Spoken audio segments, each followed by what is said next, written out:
The recent explosion of truly excellent animated shows, well, I suppose depends on your definition of recent for some of them, because, oh god, if I told some of you OG Gravity Falls fans when the series started, you might faint, has been really amazing to watch. Of course, it's not without its issues.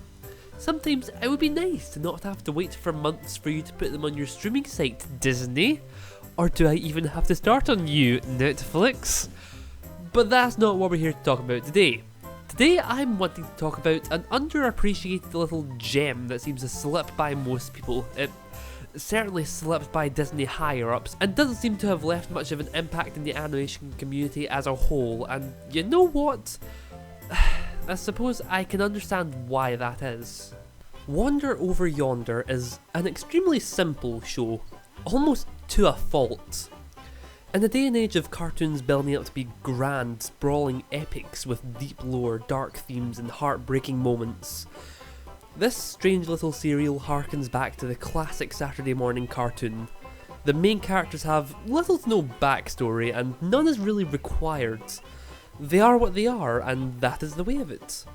Personalities that you might expect from this sort of show are cranked up way past 11.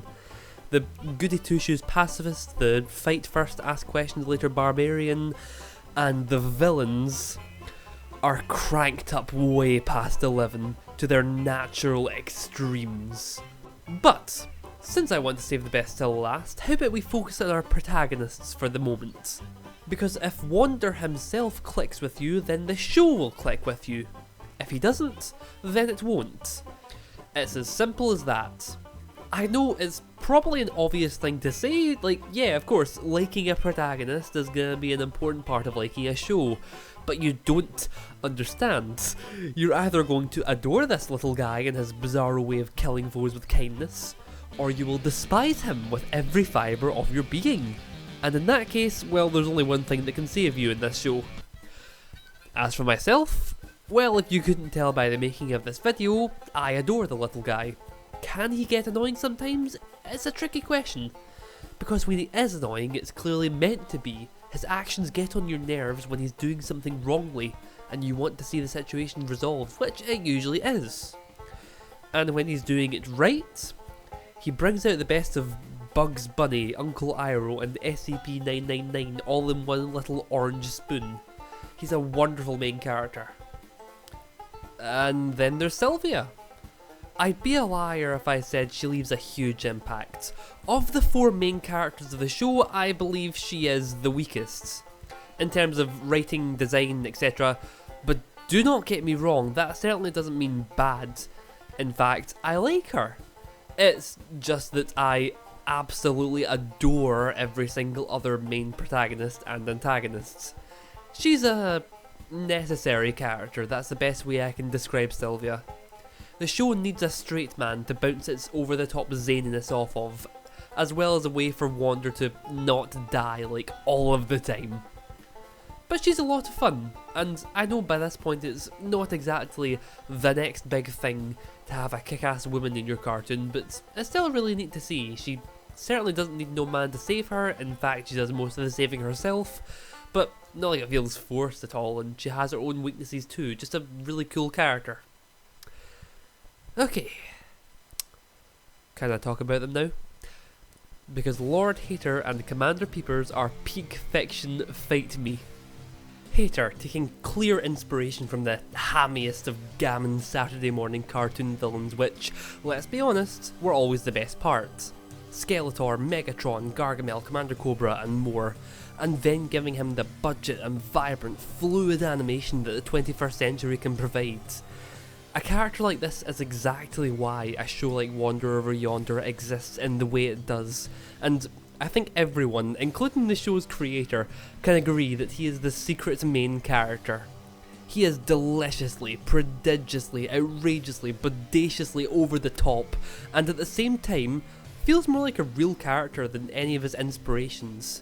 It's not like you know someone like him in real life or you know where he's coming from, but he perfectly walks the line between gleeful manchild, terrifying conqueror, terrible boss, and nice guy trademark. The stellar animation, voice work and extra tight comedic writing make this guy a joy to watch for every moment he's on screen. And his second in command, Commander Peepers? He serves a similar role to Sylvia and the dynamic, but it works so much better. The brains to haters brawn, idolising the guy to a uber fanatical extreme, but also seeing firsthand his boss's more idiotic and scatterbrained moments, easily, and I mean easily, distracted by the little wandering weirdo. The relentless voice of reason that gets constantly ignored is a treat to watch, and both his devotion, owned capability, or lack thereof, when it comes down to the wire, and not to mention, evilness, makes a character that could have been seen as hard done to by the world really shine. Another top tier character in the show, and with the voice actor of SpongeBob, how can I not adore him? See, all of this, it applies throughout season 1, which is a wonderful piece of television. I'd argue it's similar to a lot of shows where the first season is the creators figuring out what works and what doesn't quite, setting up the characters and the status quo, etc.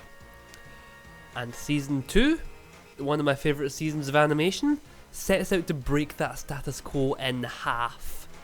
Kind of. Lord Dominator, probably the only chance this show had/has to get noticed.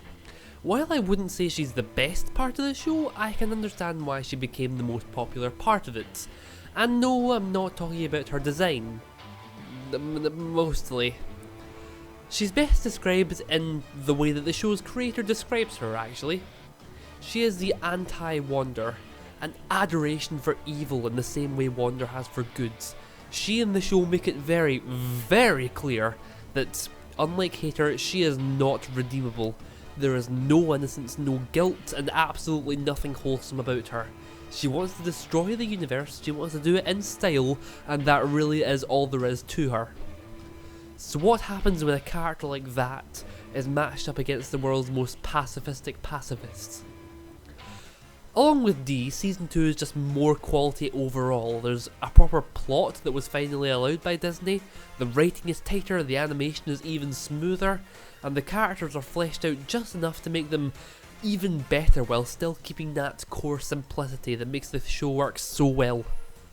Wander Over Yonder, strange as it might sound, is a show that makes me question the definition of good writing to me. Even someone like me, who adores it to death, would find it difficult to call any of it deep or complex or layered. The theme of Wander Over Yonder is, well, be good. Be good and kind to others. You can expand on that, certainly, but that's really the start and end of it. And I love that. It might be a message that's stupidly simple, but it's still a required one in the modern day when the internet is filled with reactionary vitriol and hate, which I think such a simple message can be the most powerful. And in spite of said simplicity, it's an absolute blast to watch, because it's funny of course, but also because despite their simplicity, you really do get invested in this group of weirdos. You know them well enough to predict just how well they'll react to scenarios, with enough wriggle room to really catch you off guard every once in a while. If you've not seen it, go give the first episode a shot on Disney+, it's well worth it. And if you have, well, I'm shocked but glad, because we are an endangered species.